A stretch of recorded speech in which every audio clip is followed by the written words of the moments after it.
안녕하세요. 송쌤의 영재놀이터의 송쌤입니다. 스위스의 교육심리학자 피아제는 인간의 인지 발달을 감각운동기, 전조작기, 구체적 조작기, 형식적 조작기의 4단계로 구분하였습니다. 이 중 유아기에 해당되는 전조작기는 언어 능력 및 논리적 사고력의 발달이 시작되는 시기입니다. 그러므로 이 시기의 놀이와 활동이 이후 언어 및 논리적 사고 능력의 발달 정도를 가늠한다 할 수 있습니다. 이에 오늘의 책가방에서는 기존 유아 영재교육 프로그램 내용을 근거로 유아들의 수학적 사고력을 길러줄 수 있는 7가지 놀이 및 활동에 대해 알아보겠습니다.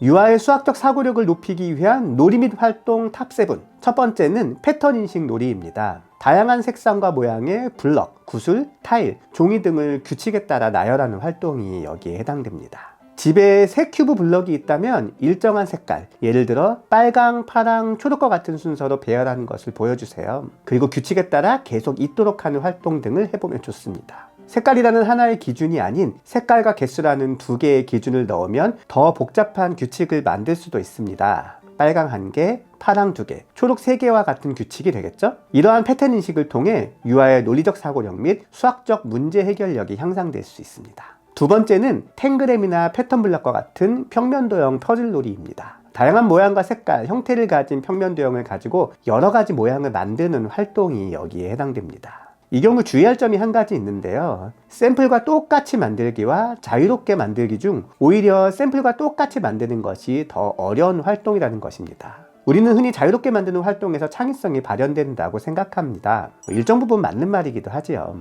하지만 자유작품은 난이도의 조절이 어렵습니다. 자신이 이미 알고 있는 정보만으로 단순하게 만들 확률이 높습니다. 그러므로 샘플과 똑같이 만드는 활동을 충분히 하고 난 후 자유롭게 만드는 활동이 뒤를 잇는 것이 좋습니다. 세 번째는 도구를 활용한 측정 놀이입니다.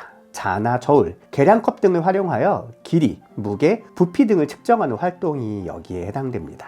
특히 이러한 활동은 아이와 함께 음식을 만드는 과정에서 자연스럽게 이루어질 수 있습니다. 아이들이 주변 사물의 크기와 양을 단순히 눈이나 손으로 어림하지 않고 도구와 단위로 직접 비교하는 활동을 함으로써 스스로 대상을 분석하고 탐구하는 능력이 길러집니다. 이러한 탐구 능력이 문제 해결력 향상의 기본이 되는 것이지요. 네 번째는 레고와 같은 입체 블럭 놀이입니다. 레고나 나무 블럭 등을 활용하여 다양한 입체 구조물을 만드는 것이 여기에 해당됩니다.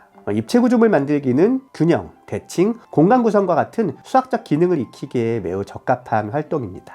그런데 무작정 만드는 것보다는 처음에 젠가처럼 이미 구축된 구조물을 무너지지 않게 유지하는 형태의 게임부터 먼저 경험하는 것이 좋습니다. 쓰러뜨리기 게임을 통해 역으로 쓰러지지 않는 구조에 대한 이해를 익히는 것이죠.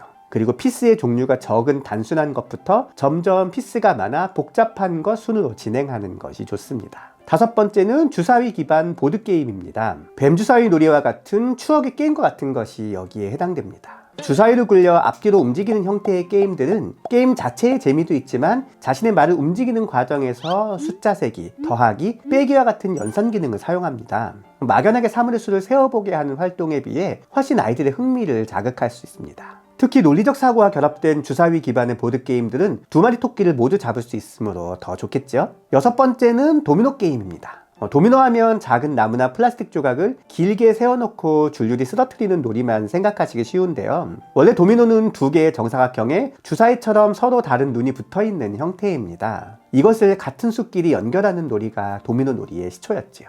그러므로 기존의 쓰러뜨리기 놀이로는 공간지각 능력을, 숫자 눈이 붙어있는 도미노로는 수 감각이나 규칙성 파악 능력을 자극할 수 있는 좋은 놀잇감입니다. 마지막 놀이는 수학 스토리텔링입니다. 유아 자신이 주인공이 되어 수학적 개념이 포함된 이야기를 구성하는 활동이 여기에 해당됩니다. 예를 들어 숫자를 사용하여 동물 친구들과 여행을 떠나는 이야기를 만들면서 숫자의 형태와 동물을 연결하거나 동물의 특성에서 숫자를 추출하거나 하는 것이지요. 이는 수학적 개념을 이야기 속에서 자연스럽게 접목한다는 측면에서 아이의 수학적 사고와 창의력을 동시에 자극할 수 있는 매우 유용한 활동입니다. 오늘은 유아들의 수학적 사고력을 길러줄 수 있는 7가지 놀이 및 활동에 대해 알아보았습니다. 이미 상당 부분 아이와 하고 계시는 활동이겠지만 막연하게 좋겠지라는 생각보다는 이러한 활동들이 구체적으로 아이에게 어떻게 도움을 줄 수 있는지에 대한 부모의 정확한 이해가 있어야 더 효과적인 활동이 될 수 있음을 기억해야 하겠습니다. 지금까지 영재의 책가방 송쌤이었습니다.